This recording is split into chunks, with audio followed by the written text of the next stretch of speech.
اللہ اللہ اللہ الحمد للہ وکفى وسلام علی عباده الذین اصطفى اما بعد فاعوذ باللہ من الشیطان الرجیم بسم اللہ الرحمن الرحیم انا انزلناہ فی لیلۃ القدر۔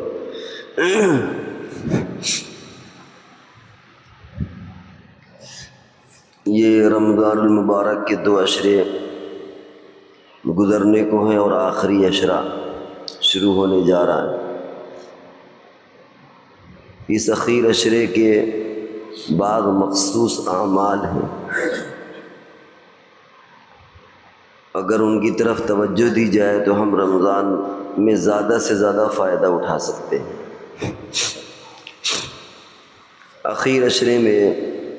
ایک عمل تو اعتکاف کا ہے۔ رسول اللہ صلی اللہ علیہ وسلم نے اپنی پوری عمر کبھی اعتکاف کو چھوڑا نہیں ہے۔ اگرچہ اعتکاف مسئلے کے اعتبار سے سنت مؤکدہ ہے، اور اس کا حکم یہ ہے کہ اگر محلے کی مسجد میں کچھ لوگوں نے اعتکاف کر لیا تو سب کی طرف سے اس کی ادائیگی ہو جائے گی، اور اگر کسی نے بھی نہیں کیا تو سب کے سب گنہگار ہوں گے۔ اور یہ ایسے ہی جیسے نماز جنازہ کچھ لوگوں نے بھی پڑھ لیا تو ذمہ اور حق اس کا ادا ہو جائے گا، اور اگر کوئی بھی نہ پڑھے تو سب گنہگار ہوں گے۔ تو اخیر عشرے کا ایک عمل تو اعتکاف ہے۔ اسی اعتکاف سے زیادہ توقع یہ ہے کہ آدمی کو شب قدر بھی مل جاتی ہے۔ ویسے تو شب قدر سال میں کبھی بھی ہو سکتی ہے، لیکن جو احادیث، پرانی آیات، احادیث، بزرگان دین کے اشارے سے معلوم ہوتا ہے وہ یہ کہ وہ اخیر عشرے میں ہی اللہ تبارک و تعالی نے اس کو رکھا ہوا ہے۔ اللہ تعالیٰ کی حکمت کچھ اس طرح ہے کہ اس دنیا میں توازن کو قائم کرنے کے لیے کچھ چیزوں کو طاقتور بنا دیا، کچھ چیزوں کو کمزور بنایا، کچھ چیزوں کو زیادہ افضل اور کچھ چیزوں کو اس سے کم بنایا۔ جیسے جانوروں میں آپ دیکھیں تو شیر ہے، ہاتھی ہے، اللہ نے اس کو طاقتور بنایا۔ اس کے مقابلے میں بکری ہے، ہرن ہے، اللہ نے اسے کمزور بنایا۔ زمین کے خطوں میں بھی اگر آپ دیکھیں تو کہیں پہاڑ قائم ہے، بہت سخت ہوتے ہیں، اور کہیں نرم زمین ہے، جو نرم زمین ہوتی ہے جسے آدمی کھود سکتا ہے آرام سے۔ تو کسی زمین کو سخت بنایا، کسی زمین کو نرم بنایا۔ اسی طریقے سے روحانیت کے اعتبار سے بھی اللہ تعالیٰ نے انبیاء کو بھیجا، اور ان میں بھی تلک الرسل فضلنا بعضهم علی بعض، اللہ نے انبیاء کو بھیجا، ان میں سے بعض کے درجے کو بلند فرمایا بعض دوسروں کے مقابلے میں۔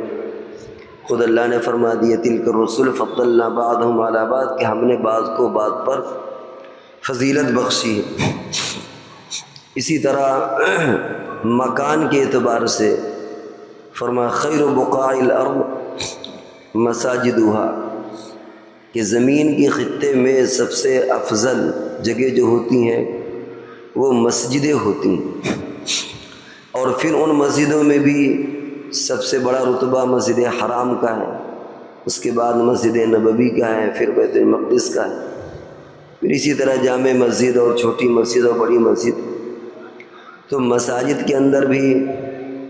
اللہ تبارک و تعالیٰ نے یہ اپنی حکمت بالغہ کے اعتبار سے نظام فرمایا کہ بعض مسجدوں کو زیادہ درجہ دیا بعض دوسرے مسجدوں کے مقابلے میں۔ اسی طریقے سے زمانے کے اعتبار سے بھی، وقت کے اعتبار سے بھی بعض اوقات کو زیادہ فضیلت حاصل ہے بعض دوسرے اوقات کے مقابلے میں۔ جیسے جمعہ کو فضیلت حاصل ہے ہفتے کے مقابلے میں، رمضان کو فضیلت حاصل ہے 12 مہینوں کے مقابلے میں۔ اسی طریقے سے یہ جو عشرہ شروع ہو رہا ہے، خاص طور سے آخر عشرہ، اس کو رمضان میں دوسرے عشرہ کے مقابلے میں اس اخیر عشرے کو زیادہ فضیلت بخشی اللہ تبارک و تعالی نے، تو اس طرح ہمیں ان اوقات کو غنیمت سمجھنا چاہیے، اس زمانے کو،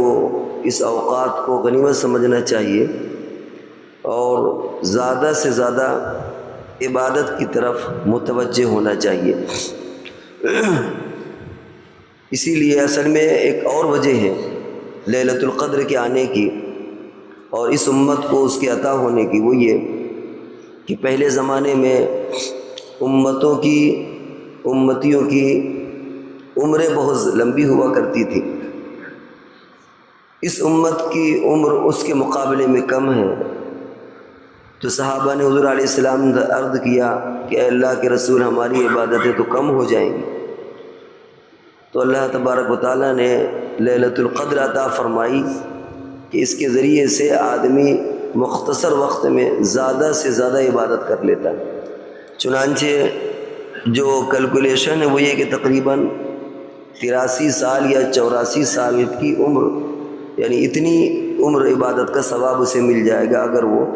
لیلۃ القدر کو پا لیتا ہے۔ شب قدر و لیلۃ القدر 5 راتیں سب سے افضل قرار دی گئی ہیں۔ عید اور بقرعید کی راتیں جن کو ہم خرید و فروخت میں گزار دیتے ہیں، اسی طرح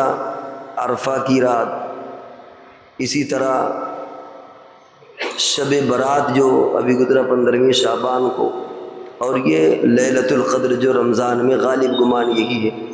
اور ان تمام راتوں میں سب سے افضل رات جو ہے وہ لیلۃ القدر ہے، کیونکہ خود اس کا ذکر قرآن پاک میں ہے،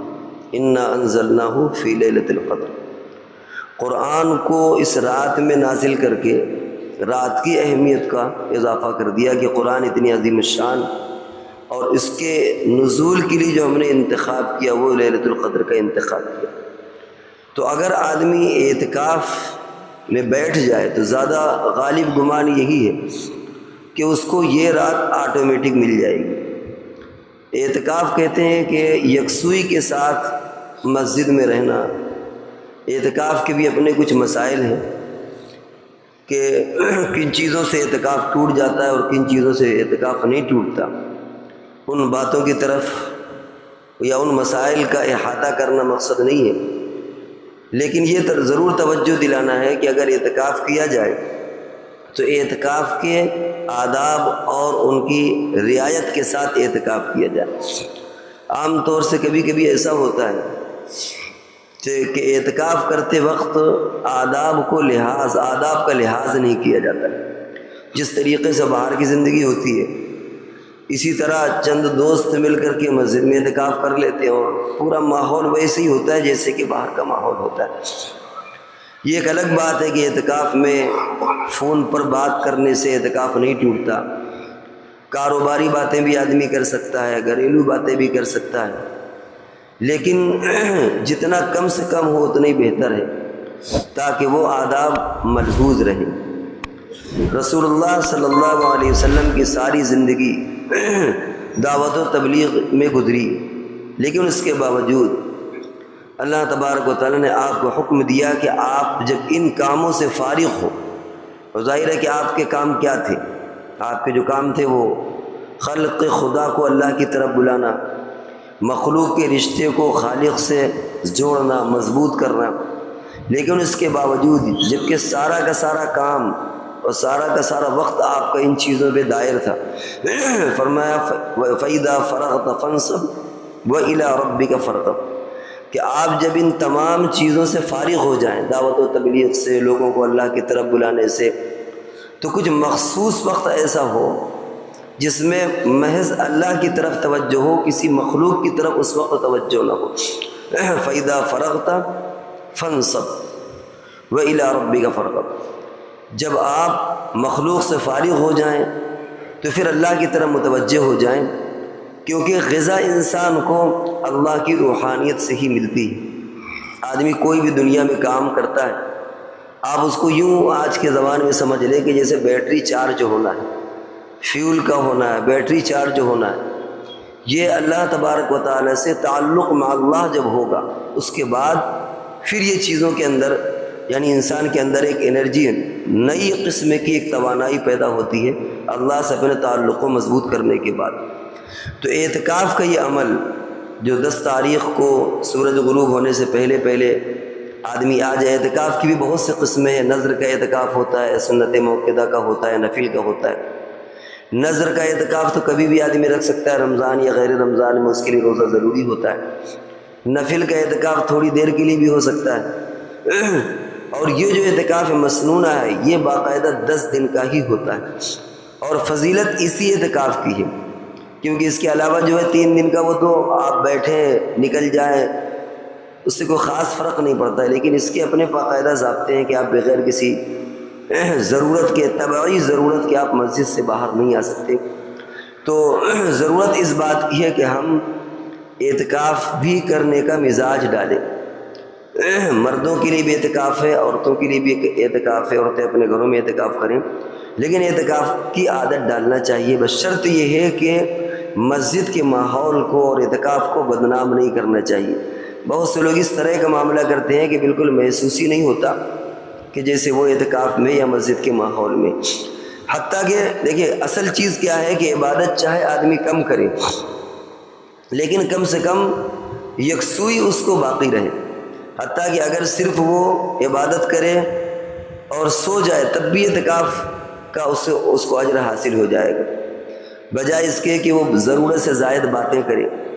اور کوشش کرے کہ بدل کر کے عبادت کرے، ذائقہ چینج کرتا رہے، کبھی قرآن پاک کی تلاوت کر لے، کبھی ذکر اور اذکار کر لے، کبھی نوافل میں مصروف ہو جائے،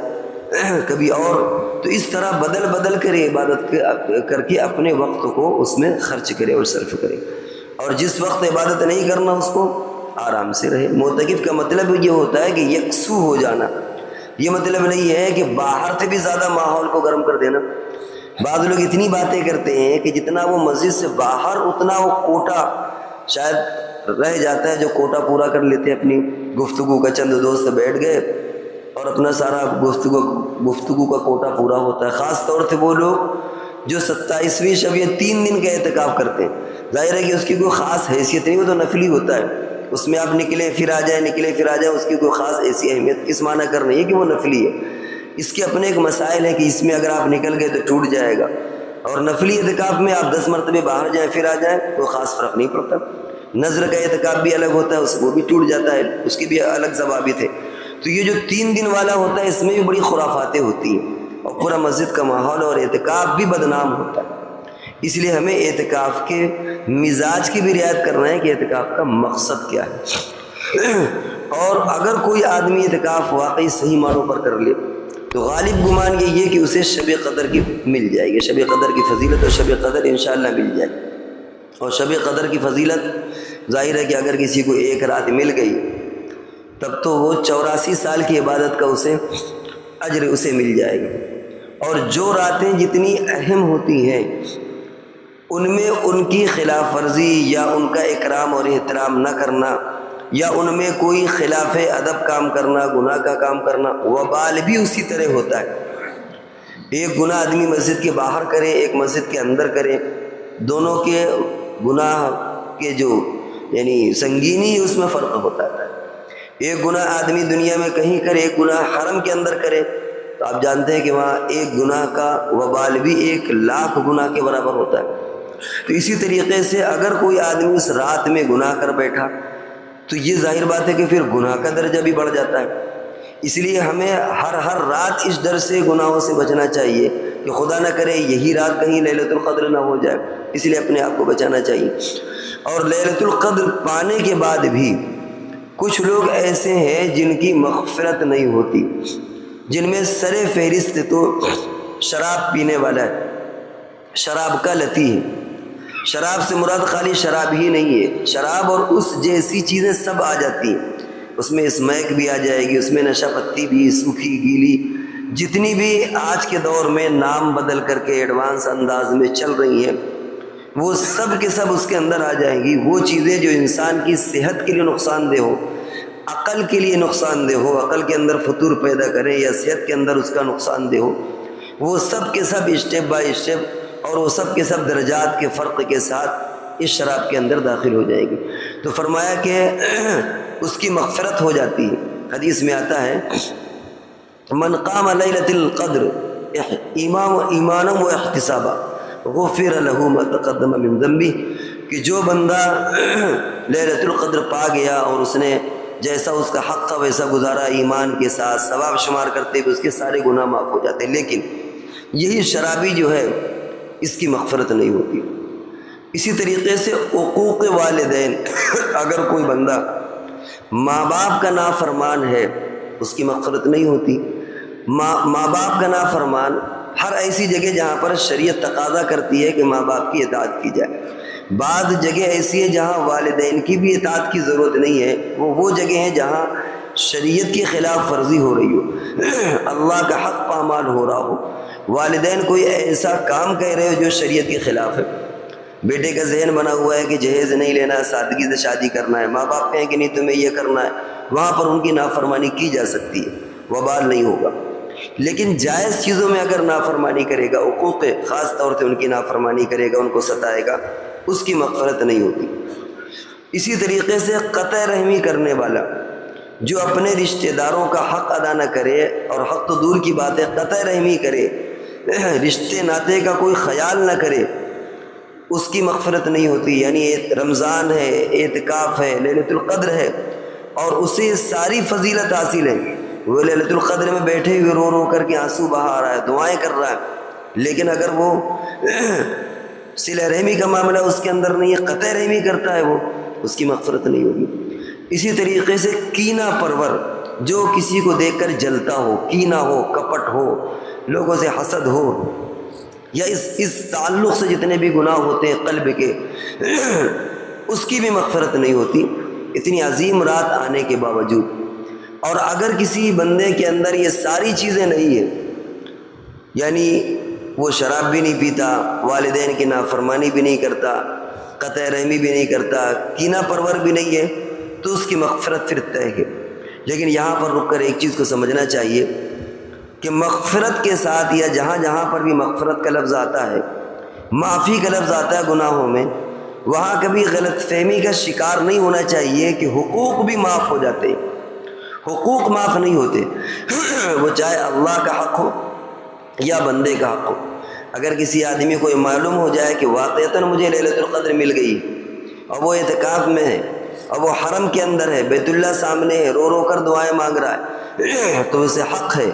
کہ وہ اپنے بارے میں یہ ظن قائم کر لے کہ میری مغفرت ہو گئی۔ اور خود اللہ تعالیٰ فرماتے ہیں انا عند عبد ظنی بی، کہ میں اپنے بندے کے گمان کے مطابق فیصلہ کرتا ہوں۔ اگر میرا بندے کا گمان یہ ہے کہ میں نے اسے معاف کر دیا تو معاف کر دیا، لیکن ان تمام فضیلتوں کے باوجود اگر اس نے کسی کا حق دبا رکھا ہے تو وہ معاف نہیں ہوگا،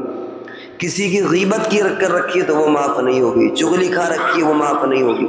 اسی طرح اگر بہتان لگا رکھا ہے تو وہ معاف نہیں ہوگا،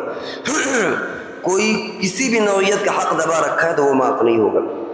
اس کے لیے اس کو وہ حق ادا کرنا پڑے گا، غیبت اور چغلی کے لیے اسے معافی مانگنا پڑے گی۔ اسی طرح جو بھی بندے کے حقوق دبائے ہیں وہ کسی بھی لائن سے ہو، وہ اسے معافی مانگنا پڑے گا، اسے باقاعدہ اس کے سامنے معذرت اور معافی مانگنا پڑے گی، تب کہیں جا کر کے معاف ہوگے۔ البتہ علماء نے یہ لکھا ہے کہ اگر کسی نے کسی کے خلاف کوئی غیبت کر رکھی ہے